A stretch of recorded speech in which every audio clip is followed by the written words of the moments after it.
Aloha, everyone. I'm Mateo Estuar, your orientation leader for today's session, Moving to Mānoa, Renting and Off-Campus Housing.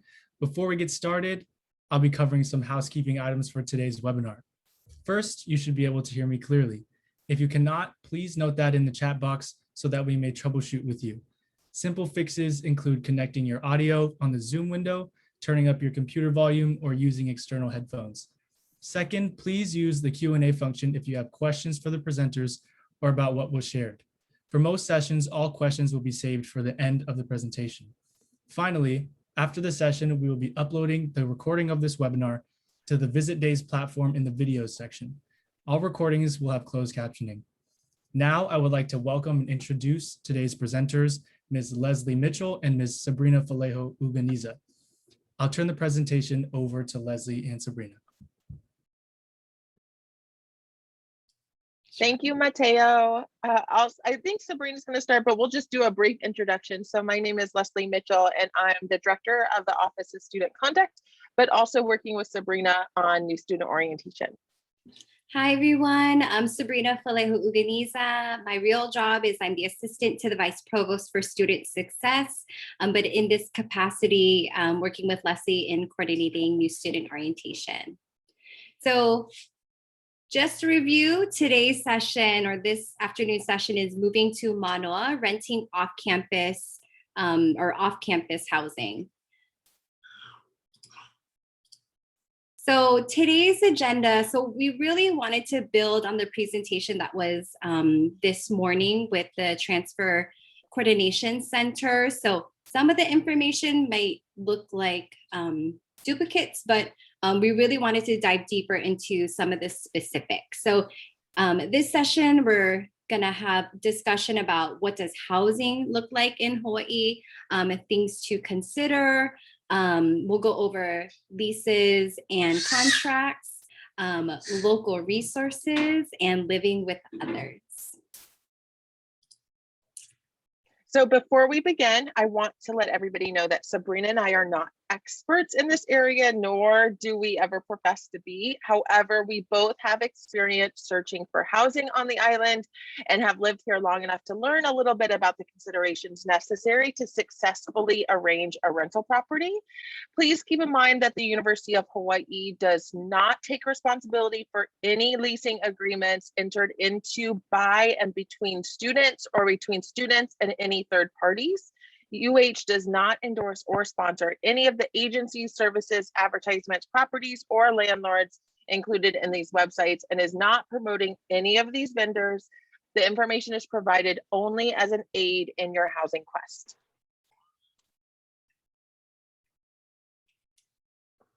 Okay. So what is considered off-campus? So UH Mānoa owns and operates an extensive housing system. Many students do opt to live within the residence halls or apartments, which are managed by university employees. Off-campus housing are those residents that have no official connection to a university department, specifically student housing services.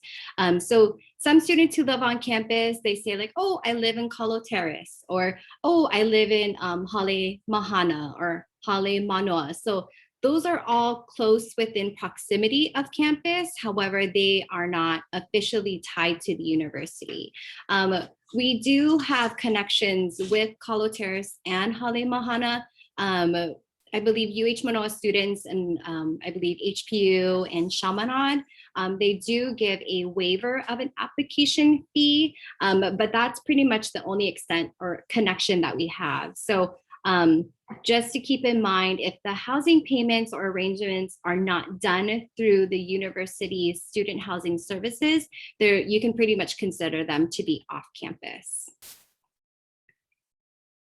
So we're going to cover a couple good points here. So first of all, under local considerations, the 50th Street is a beautiful place to live. We have trails, beaches, landmarks that will keep you busy all 4 years. However, with this comes some unique living challenges that you may take getting used to. First, air conditioning. Air conditioning, at least as you have it on the mainland or in other areas, is infrequent. Very few rentals will have what is considered central air conditioning. Those units that do offer AC will have window units and typically restrict their usage to 1 or 2 rooms, usually the common spaces like your living room or your kitchen. Air conditioning is extremely expensive in Hawaii, and that results in over 1/3 of homes not having the convenience. In fact, only a small fraction of on-campus housing even has air conditioning. With that, many residences purchase fans, use window coverings, and quickly get used to having your windows open basically year-round. If you choose an off-campus housing option with air conditioning, understand that your rent and or utilities are likely to be much higher because of that. Regarding other things, rental and cycle and lease length. Currently, about 10% of the Hawaii's population is military, who contribute to 20% of real estate transactions on Oahu.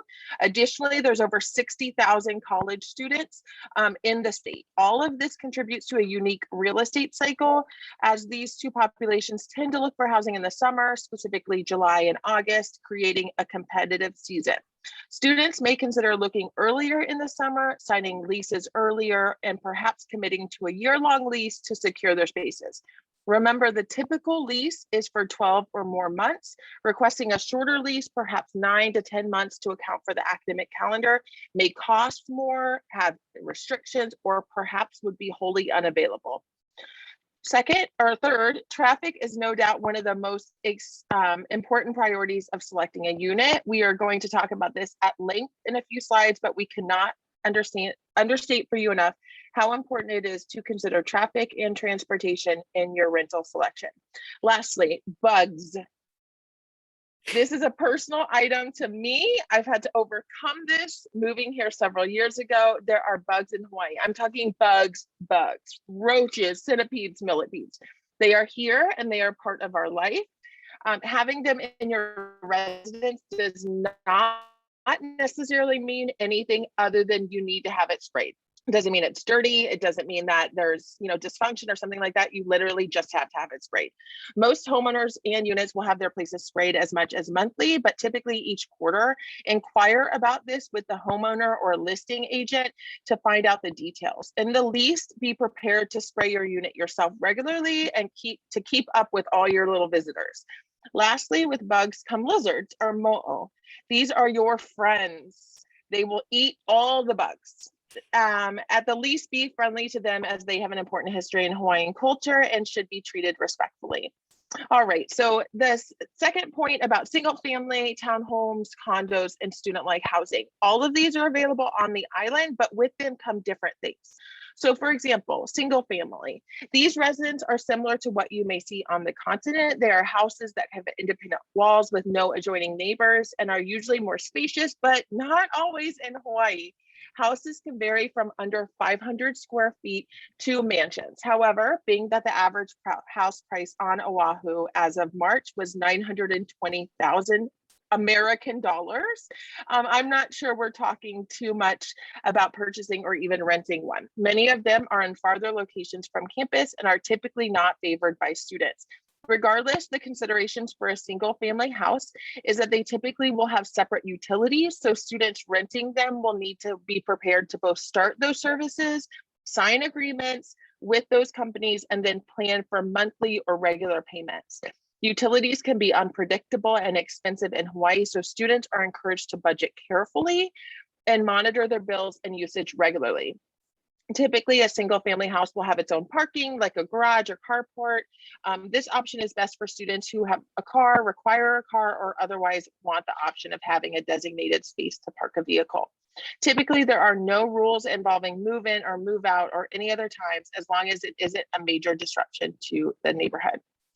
Multifamily units are actually, I think, more common in the area, especially in the areas that students are renting. This is one of the most popular housing types on the island generally. Due to the extreme cost of a single family house, many residents have been legally divided into 2 or 3 subunits. The units may look and feel like an apartment or condo, but situated in a house. Multifamily houses do not necessarily guarantee parking like a single family house may.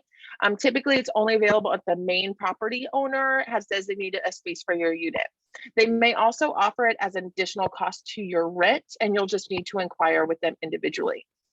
Utilities and who is responsible for them depends on the agreement with your homeowner.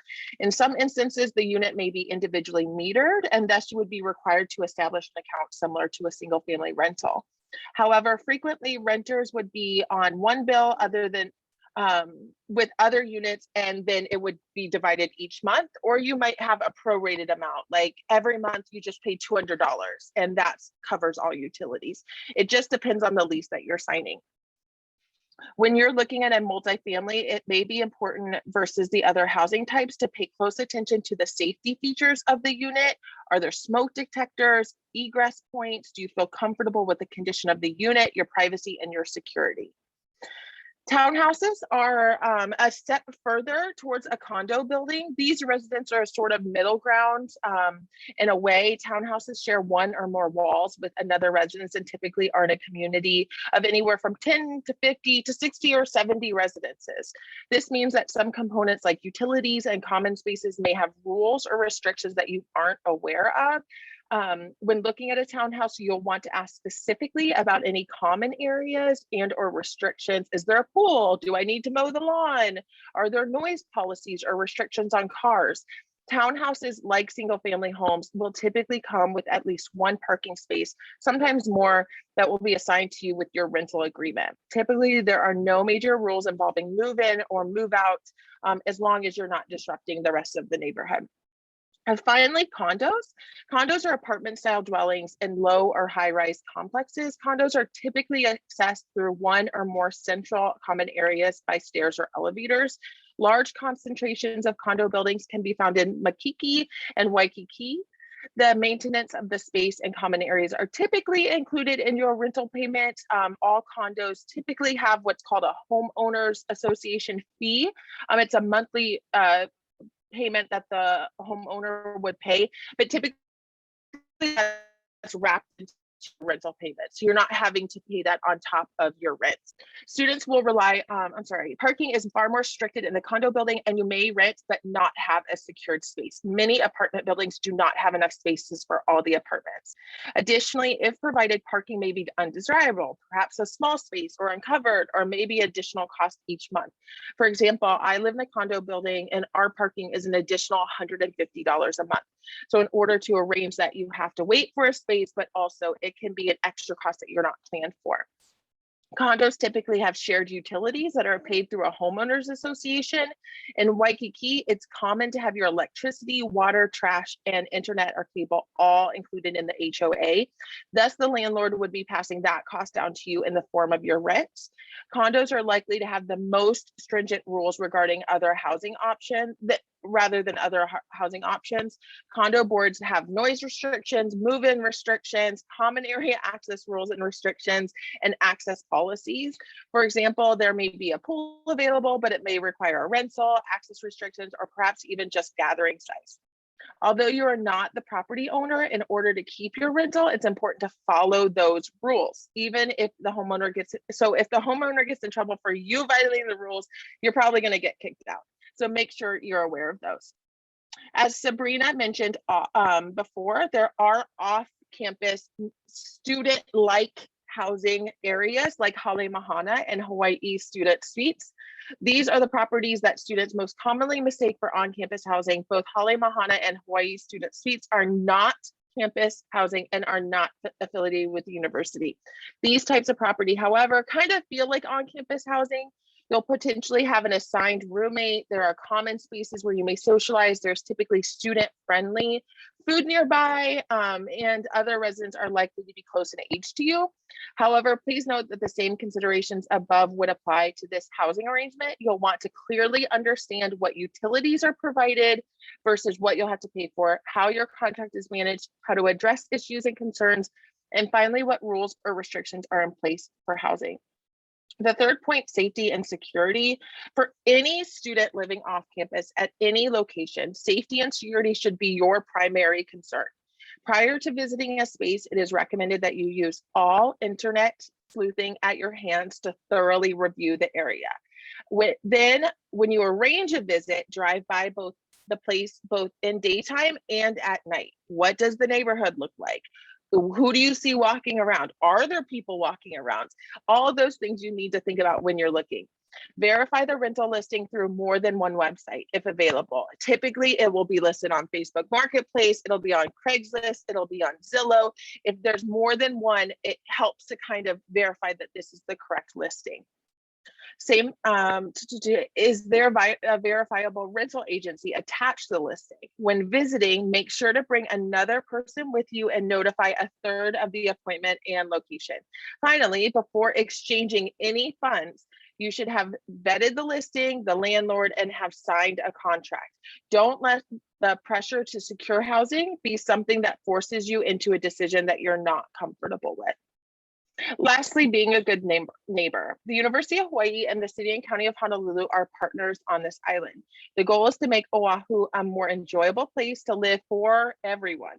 Remember these common courtesy rules and do your part to be a good neighbor. 1, introduce yourself to your neighbors. If you feel comfortable, exchange phone numbers. They are more likely to watch your place if you're not there, and they can contact you directly if there's any problems. Let neighbors know in advance when you're having a gathering. You'll want to give them that information, because if they find out last minute or your guests are having too much noise, you're going to create a bad relationship. Third, be respectful when having guests over. Make sure they're parking in the visitor stalls. Make sure they're not being loud in the common spaces or different things like that. Fourth, any noise heard outside your unit is too loud. So if you can hear it outside of your apartment or condo or house, then you probably should turn your music down. And then lastly, follow all the rules with the housing so that you're making sure that you are being a good neighbor. Sabrina? Perfect. All right, so just a quick overview of this map. So important locations, and I know several of our presentations have actually talked about this area before. So just quickly, some important locations on this map. The Mānoa Valley moves in Mo'iliili and Mikoli. So going down the valley, we go from Mānoa down to Mo'iliili and Mikoli, and then down into the Alawai and Waikiki. There are numerous bus transit options there. There are bike lanes. There's literally a bike lane that will take you from Waikiki on Alawai all the way up Mikoli into campus. So there's a bike lane that will take you all the way there. Further down the south shore, you have Leahi or Diamondhead, Kahala, and Waialae. North of Waikiki, you have Ala Moana, Ward, Kaka'ako, and downtown. There's many bus routes that will take you along that corridor all the way from downtown to Kahala and Waialae. And then inland you have Makiki, Punch Bowl, and then St. Louis, Pololo, and Kaimuki to each side of Mānoa.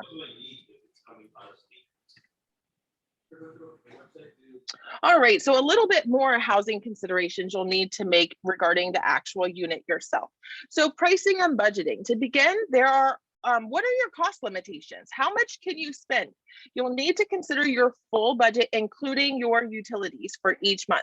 Will you be able to then use this money combined with a roommate to get money to get a unit? Is it enough to get what you're looking for, or will you be paying by yourself? You have to think about that when you're looking at places. As an employed adult, they typically say that your housing budget should be no more than 25% of your total budget. But a few unique components of your student lifestyle may make this budget consideration differently. For example, you're unlikely to have other budget costs that somebody like myself, an employed adult, would have. You may not pay for health insurance, a car loan, car insurance, things like that. So you might have a little bit more of your budget that you can use for housing. Second, you may only be paying for your own food and incidentals, leaving more income to go towards your living expenses. And then also your income is likely to be drastically lower than employed adults. And so you must be more considerate of those housing costs and what comes in it. So when you're determining your rental budget, consider, are you paying by yourself? Are the utilities included? If not, what are those estimated costs? 3, does a particular location require additional costs to access personal or public transportation? For example, is the building, you have a car, do you need a parking spot, but that building doesn't have a parking spot for you. You have to pay for it. So all of those things you need to think about. Now, prior to moving in, there's also additional costs. So what is the application fee? Sometimes it's $25, $30, $100, because sometimes they're running credit reports. So the landlord has to pass that cost on to you. So are there application fee costs? What's the deposit for the utilities? If you're having to pay and arrange those yourself, sometimes there's a deposit to even turn it on. Is there a moving truck or other packing supplies that you need?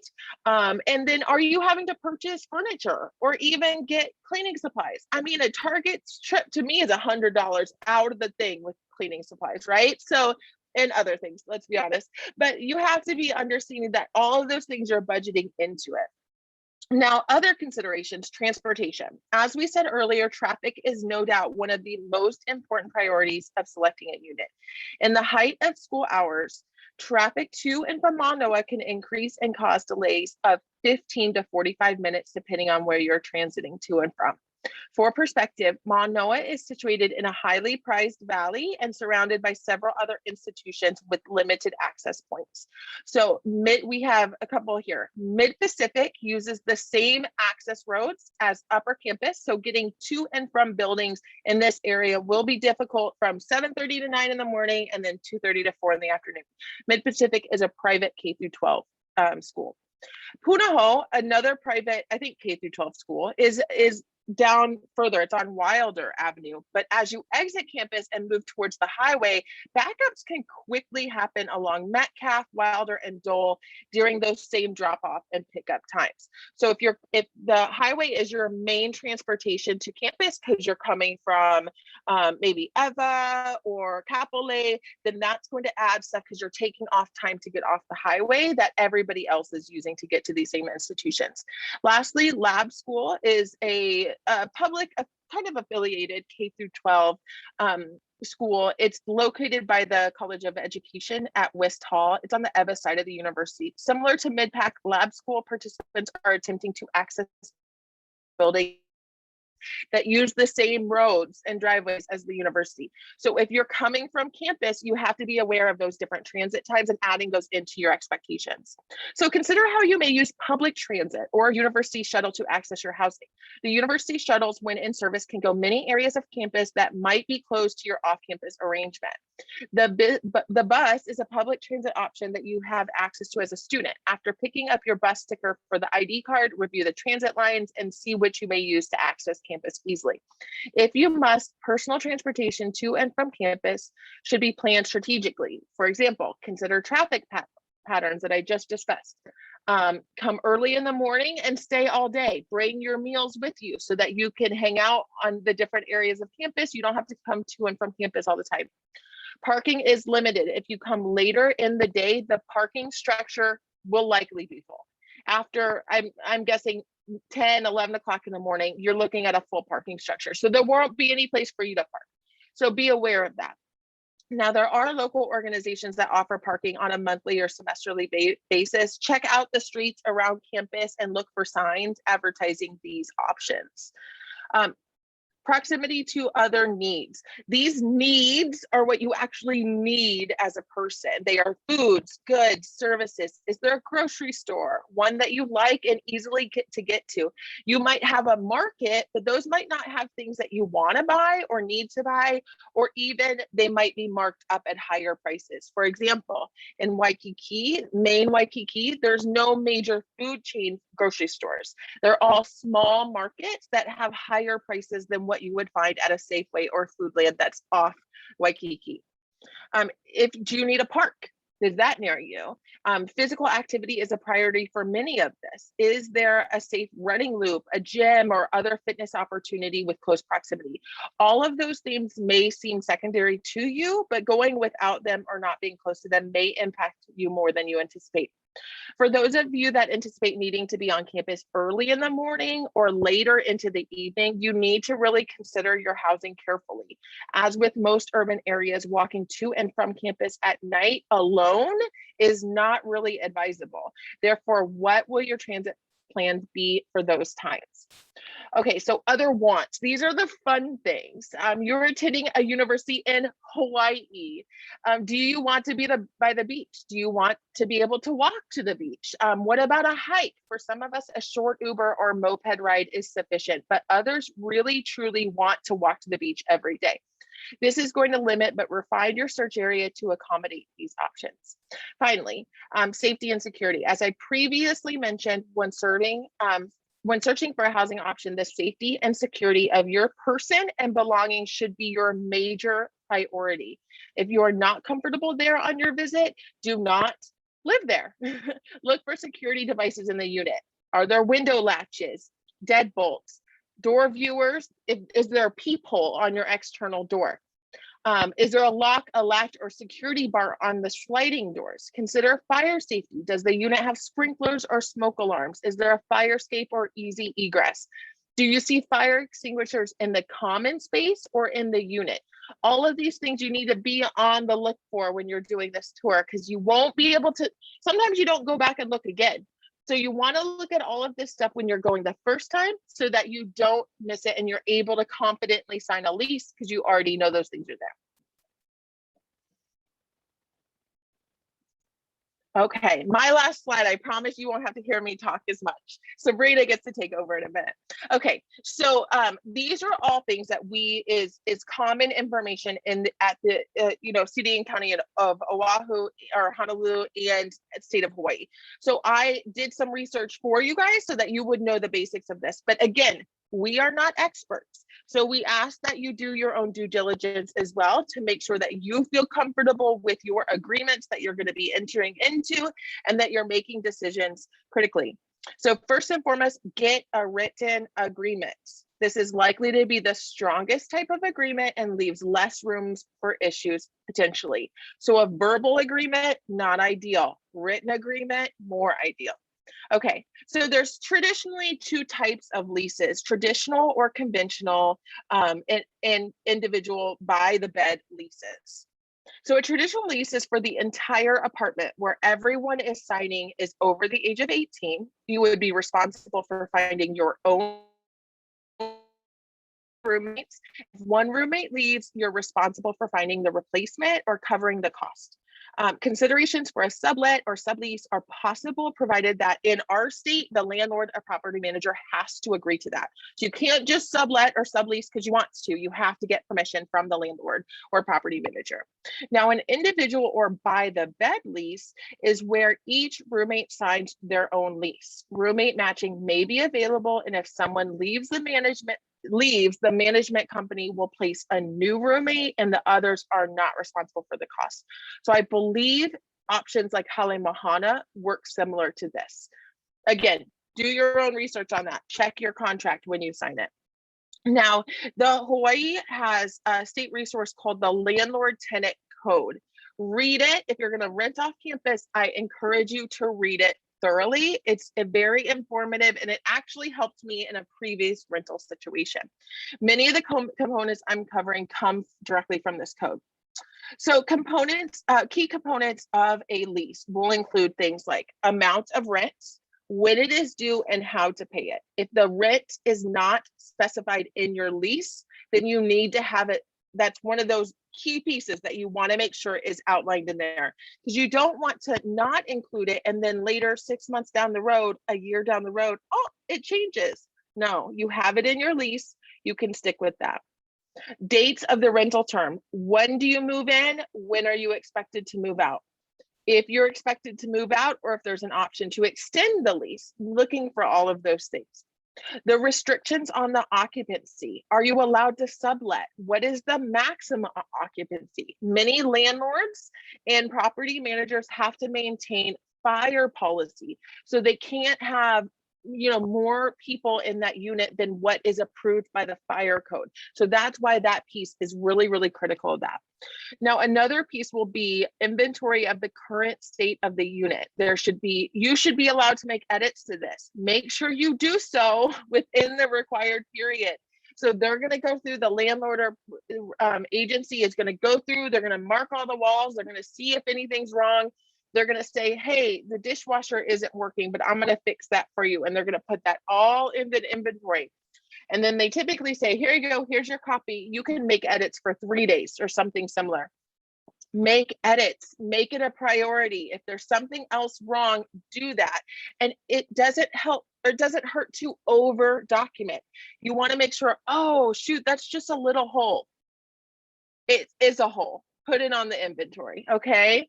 And lastly, there might be other requirements of residency. Do you have to have renter's insurance? Most areas require you to have renter's insurance. Is there pest control that you have to agree to? Maybe quarterly you have to pay for it or something like that. I once rented a space on this island where part of the lease was every year I had to have my carpets professionally cleaned. That's something that you have to pay for in that lease and is required for occupancy. So just be aware of that. Some townhouses have a yard. Single family homes have a yard. Do they pay for that? Do you pay for that? Do you have to get a mower? Not ideal sometimes. So make sure you're looking at that lease for all of those different components and asking questions about it. Now, other bits about the Hawaii Landlord Tenant Handbook is that a couple big things that I found. One thing is that if you're in a month-to-month lease, the property owner can increase your rent at any time as long as they give you notice. So looking for that 12-month lease, or if you really like that apartment, you could ask for a longer lease. Maybe you want a 24-month lease or a 36-month lease. I've signed 36-month lease agreements and I didn't have a single rent increase. So think about those options when you're looking at something. In a fixed term agreement, you are locked into that property for the term. So for the 12 months or for whatever. If you cancel, you likely have to pay some sort of cancellation fee. And then you have to, that's part of it, is because you signed that 12-month contract. If there's a late charge in your contract, it cannot exceed 8% due. So if you cannot pay your rent on due and you're late, then they can charge you a late fee. It just can't be more than 8%. Let's see, I'm going to skip ahead because I've been talking for too long. But I do recommend that you look at this landlord tenant, because it will go piece by piece about what your lease looks like and what your responsibilities of a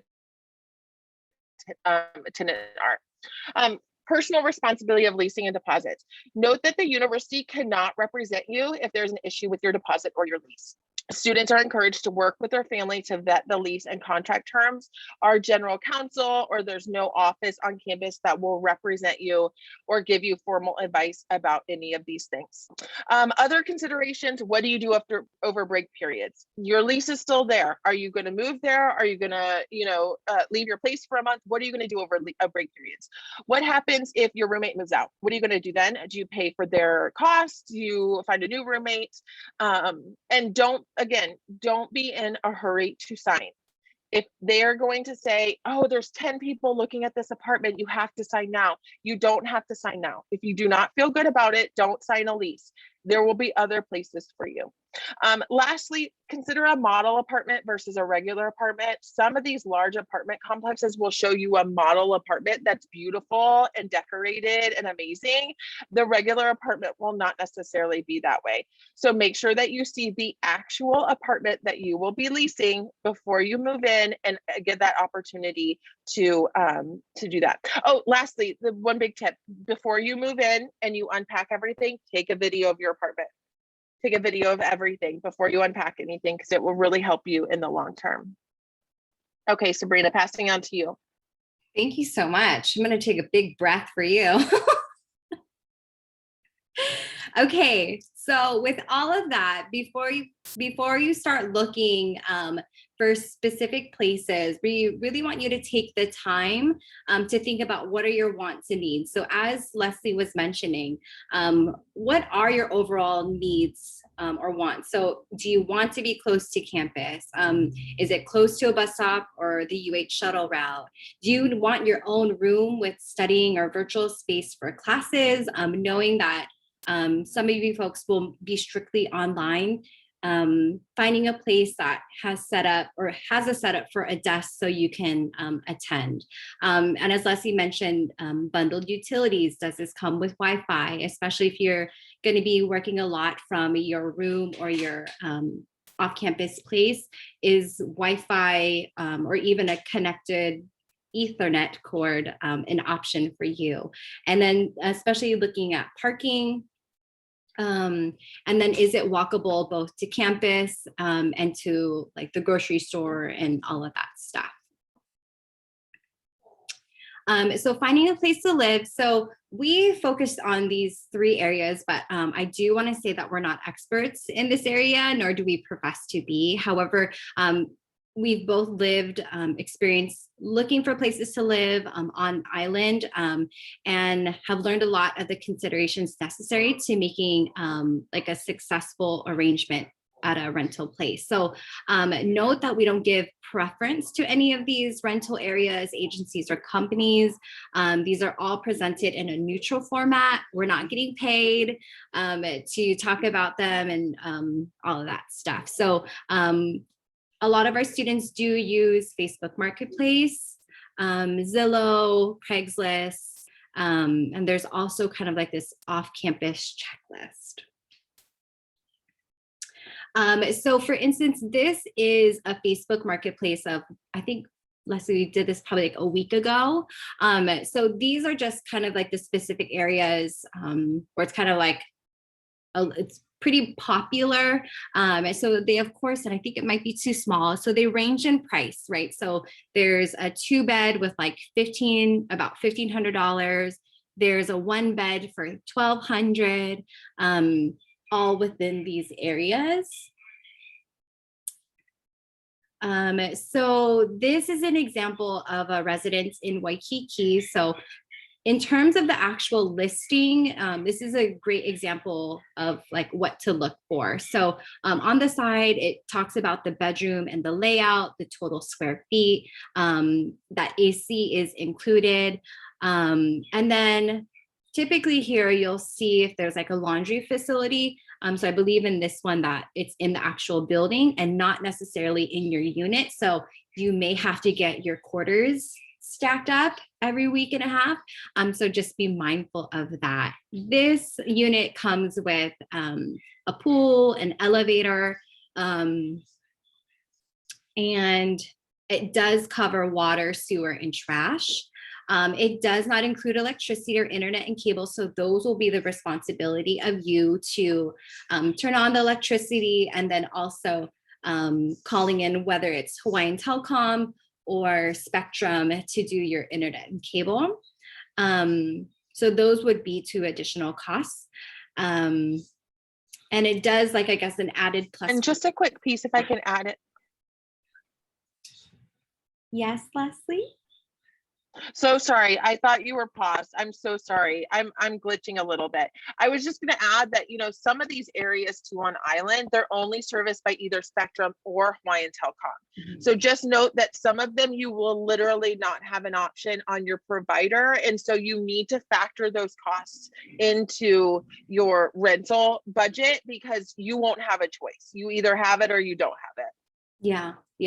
So, and if, for instance, I actually have, and I'm not trying to push them either, we have Hawaiian Telecom. So just for Wi-Fi, I think our bill is about $70.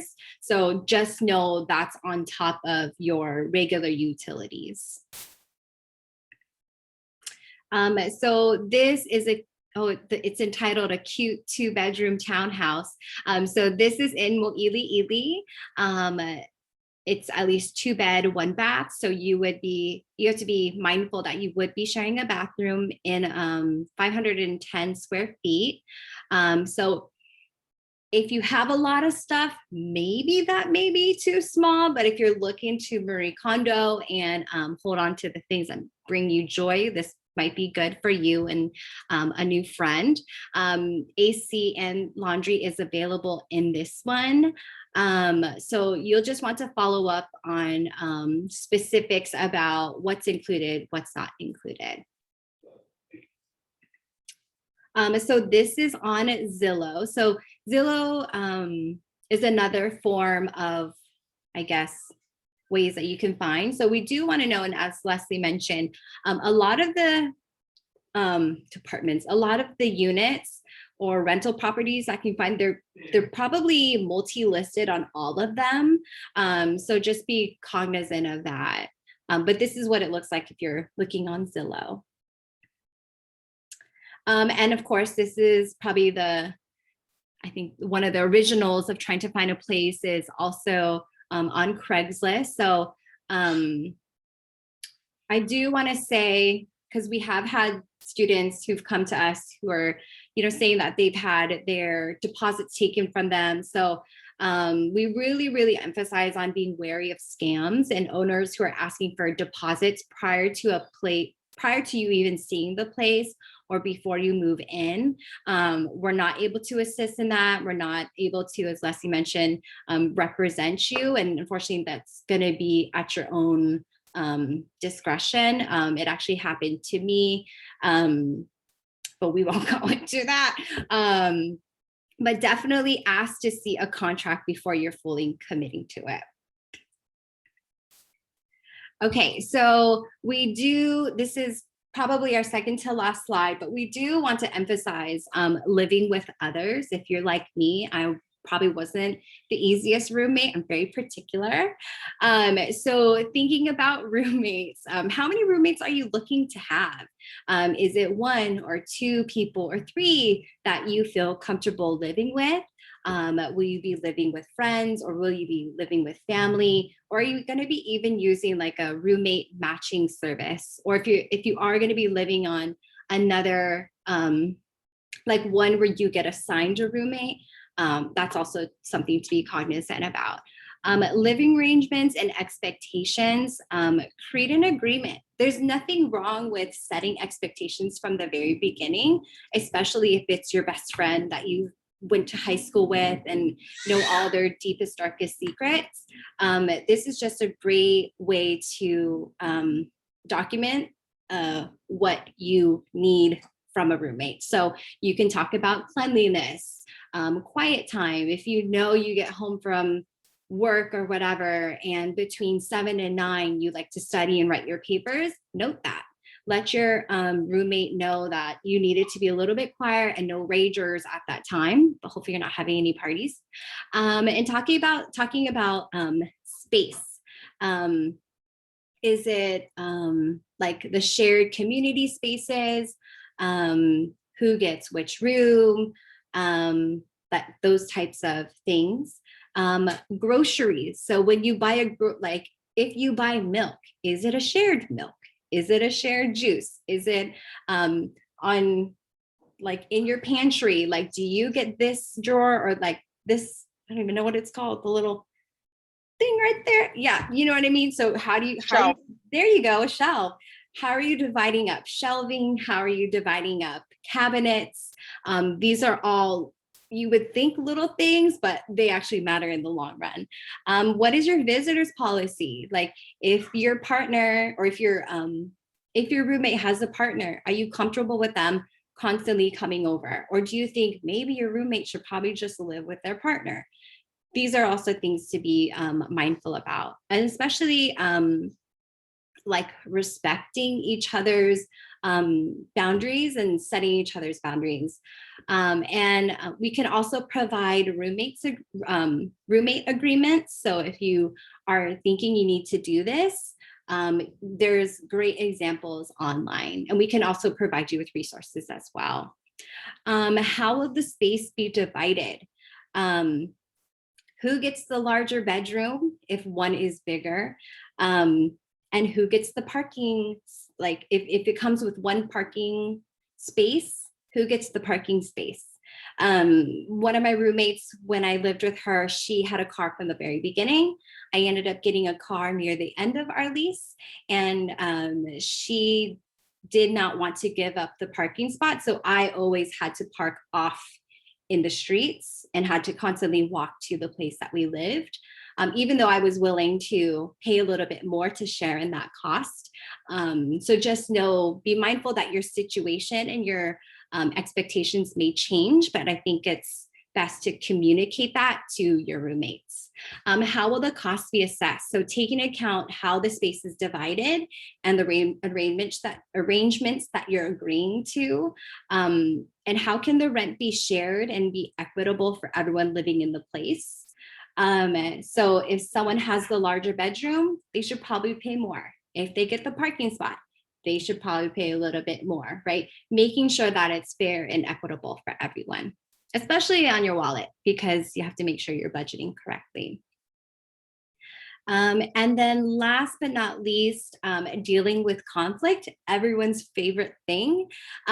We strongly encourage or want to talk about mediation and dealing with conflict. So if you do have a roommate conflict, try to handle it on the onset before it gets worse. I think we've all been in a place where we don't say something and it just builds and builds and builds and it becomes a bigger issue than it needs to be. For minor problems, just talk to your roommate, right? And then you can even refer back to kind of that roommate agreement that you folks talked about, and then just go back to square one. And then if in that discussion, that roommate agreement needs to be updated, update it, right? Try to listen to each other, try to hear other people's perspective. And then if you need to bring in your landlord, do so and ask for their assistance if they're the ones that assigned you that roommate. If the problem does escalate, you may want to try mediation. So whether that's informal, private, peaceful, or confidential. Sometimes these are impartial and or they are impartial and seek to help you explore and evaluate your options. And basically with any type of mediation, it's designed to help you find different ways to have your needs met, but also your roommate's needs met. Ooh. So I know this is super small, and then we can go ahead and share it, but really it's, this was adapted from Student Housing Services and how they deal with roommate conflict, but I think it's also something that can be applicable to those who are living off campus with someone that they don't know and someone that they do. So it's talking about the, having a conversation, defining each other's like living arrangements and the specific area in which you're having an issue about. And just going through each question of like, for instance, under B, cleaning issues, will we keep food in the rooms, right? To me, that's a simple, hard no, but I also am a little bit, yeah, like just don't do it, right? Because we don't want bugs to go in your room, right? So, and then it even comes to like washing dishes. Do you wash your own dishes or is someone going to be super nice and wash everyone's dishes?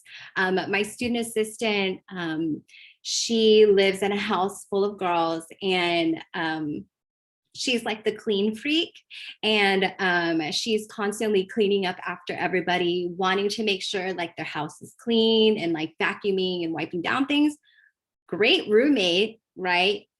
But sometimes she does feel like her roommates take advantage of her because she is a little bit like OCD kind where she wants her places to be clean. So that also ties into your expectations of your roommates cleaning up after themselves. Or if you like doing that, that's totally fine too. But we can definitely put this resource in the platform for folks to refer to. But ultimately, it's just kind of like that jump off point of living with another person or group of other people. Leslie, anything to add about the roommate agreement? You know what? I think what's really good about the roommate agreement is if you are more timid or uncomfortable with conflict, this actually helps you because you can just go through every question and answer it with your roommate instead of feeling like you're bringing it up on your own. You can just say, hey, we're new to this, we're new to living together. This is a cool resource. Can we just go through some of these things? And you just go down the list. And if you don't want to write certain things, you don't want to answer certain questions, you don't have to, but it gives you that kind of operating forum to do it. And the other thing too, I think Sabrina said this, sometimes people are like, oh, no big deal, we'll just do whatever, da, da, da, da, da. But the problems come when you don't establish these things and you don't think you'll be a problem, but sometimes it ends up being a problem. And so go through the motions at the beginning to set these expectations so that then people know it. They know that you are studying from 7 to 9 every night, or they know that XYZ. So it's not something that you said, oh, no problem, I'll just study whenever. But you actually do have a schedule, and sharing that with them lets them know that. And there's not these feelings of, why are they always loud? I like to study from 7 to 9. Well, they don't know that. And so sharing that information really helps to establish those expectations. Yeah, definitely. And then to add on to that too, like I expect my husband to mind read. And so I expect him to know things that he, whatever, but just know your roommates aren't mind readers. So They're not. Yeah, they're not. I mean, I'm not either, unfortunately, but just know that in order to have your needs met, you have to communicate them. And I think that's also one thing we want to enforce is communication is key with all relationships. So as long as you're communicating your expectations, I think in terms of like the agreement, there's nothing that can go wrong. Well, I mean, hopefully not, but there's less chance for things to go wrong. Yeah. Okay, well, let's open it up for questions. So we don't have too much time left, but we are certainly open to any questions. So if you want to use the Q&A function, go ahead and enter questions that you have, and Sabrina and I will attempt to answer them. We also have Mateo on, who is the orientation leader. He already spoke, but he lives off campus in by Leahi, Diamondhead, KCC. So Mateo is also an expert in off-campus living. Okay, so there's a question. What are your guys' personal preferences or advice? So I don't know exactly about what. I'm guessing it could be really anything involving off campus. I have lived on the island. I lived in Aiea, and I now currently live in Waikiki. So I personally like Waikiki. I really enjoy living here. I like the walkability. I like being able to go to restaurants, coffee shops, which are my favorite. And just in these days of pandemic, it's been so easy to get around. I'm also just literally one straight line to campus. So I personally really, really like Waikiki versus Aiea. I was in traffic for an hour each way when I lived in Aiea, which is right by Aloha Stadium, coming to campus every day. So that wasn't really ideal. Sabrina, you live in? I currently live in Eva, so I also do leave probably an hour before I go anywhere. But when I was a student, I actually lived off campus in Kaimuki, and then also Manoa Valley. So Kaimuki was probably my most favorite place that I lived in. It was a multi-family home, and we had our own entrance. We had one parking lot or parking spot, and it was pretty good with like going to campus. So it was like a 10-minute moped ride. But yeah, Mateo, sorry, you just took off your camera. Do you want to talk about where you're living off campus? Yeah, so I'm living in the Diamondhead area near KCC. And pretty much for me, I was just looking for a place that was within a 20-minute drive from campus usually. Sometimes with traffic, it might be more. And I'm also on a moped, not in a car, so it might take a little bit longer. But a big thing for me was definitely moving in with people that I know, just so that like I know their background and I know like their living styles and stuff. So yeah, that was definitely the biggest stuff for me. Nice. And what we learned about Mateo's residence, he lives close to Kapiolani Community College, which means there is a shuttle that will take you. Sabrina said there's a shuttle that will take you from Kapiolani Community College to main Mānoa campus, which is fantastic. I will put a caveat that we don't know the shuttle schedule specifically. We refer you to commuter services who run the shuttles on campus. But that's another example of if you live in a general area around campus, or you live in partner areas like Kaka'ako, for example, where our medical school campus is, there's likely to be a shuttle that will take you between Mānoa and that area. So look for those kind of options too. Now, there is a question about the bus coming from Kaneohe. Do know that I'm not an expert on the bus. So Sabrina, I don't know if you do. Okay. Yeah. So I used to have a few students that would come to campus on the bus. So if you download the bus app, you can track when a bus is arriving, when it's going to be leaving, even if it's delayed. So that's always a really good option to have. So know that the bus system is pretty legitimate coming from the windward side.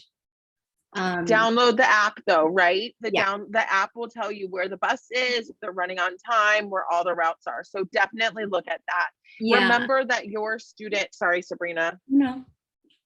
I was just gonna say, remember that your student fees pay for a bus membership. So you need to get a sticker every semester for the back of your ID so you can have free use for the bus. Yeah, and it goes directly to right in front of Sinclair. So it literally takes you right onto campus. So if you hop on the A, it should, or if you connect to the A, it'll take you right there. Good question. Perfect. There's a question about finding roommates from UH, and Mateo shared that he actually found his roommates through a couple different ways, actually, right? Your parent had met their parent. That was one connection. And then they also lived on campus housing last year. And so you also met them through that way too. So that's always an option. There are roommate finder websites that some UH students might participate in, but there's also, of course, social media groups, whether it's the parents' Facebook page, maybe there's parents who are looking for housing arrangements for their kids, or through different like unofficial UH student things. But just be very careful, vet the people. There's always a chance that that person could not be who they say they are. So just use your due diligence to vet those things. There's another question. My parents are worried about COVID. Should we still consider the student housing services like Hale Mahana and Kalo Terrace, or should we look for places on our own? As a little simple caveat to student housing services are not the same as Hale Mahana or Kalo Terrace. Those are two separate things. Hale Mahana and Kalo Terrace are off-campus housing. They are not affiliated with the university. So if you enter in a contract, that is not the same as being with the university. So do know that. It just depends, right? I would say, Sabrina, it just depends. I mean, I don't know if COVID necessarily is going to I wouldn't consider it an impact on a housing selection, to be honest. But I don't know if you have any thoughts. Yeah, and for students who are living in the residence halls, I think you folks all know that you have to be vaccinated in order to live there. So I'm not too familiar with Hale Mahana or Kalo Terrace, if that is also a requirement as well, because those are private entities. And I don't know if they belong to those like if you have to participate in random like COVID testing. So maybe look into them. And that's actually a really great question to pose to them. And they can probably give you the best answer. But I definitely hear you in terms of having that concern. I mean, I think the only thing that I can think of maybe that would have an impact too is, for example, last year when literally we shut down, right? Housing actually encouraged students to go home, right? They allowed you to either cancel your contract or whatever. If you were in a lease, a 12-month lease in an apartment on island somewhere, you likely would still have to keep that lease. So that might be something that you think about. Hopefully we are not in that situation again moving forward, but I think that could be a consideration potentially. There's an interesting question in here about Zipcar. So I don't think we have Zipcar on island. We have something called HUI, HUI. right? Sabrina, you're giving me a face. Okay. So Hui, and there's a couple cars on campus that are Hui cars, but otherwise, if you just look at their website, I'm guessing start an account, and then you can just figure out where those cars are and you can use that service if you wanted to, but it's called Hui, Hui on campus. Or on island, I mean. Yeah. So I think that's actually all the questions our folks have. Mateo, you want to go ahead and close us out? Yeah, thank you for joining us today for this presentation. We hope that you gathered some helpful information from Ms. Mitchell and Ms. Fallejo Uganiza. If you have further questions or questions that were not discussed, please email your orientation leader or nrwo@hawaii.edu for assistance. As mentioned, this webinar will be published on the NSO platform, so please visit that page for the recording as well as the links or documents mentioned by today's guests. Mahalo.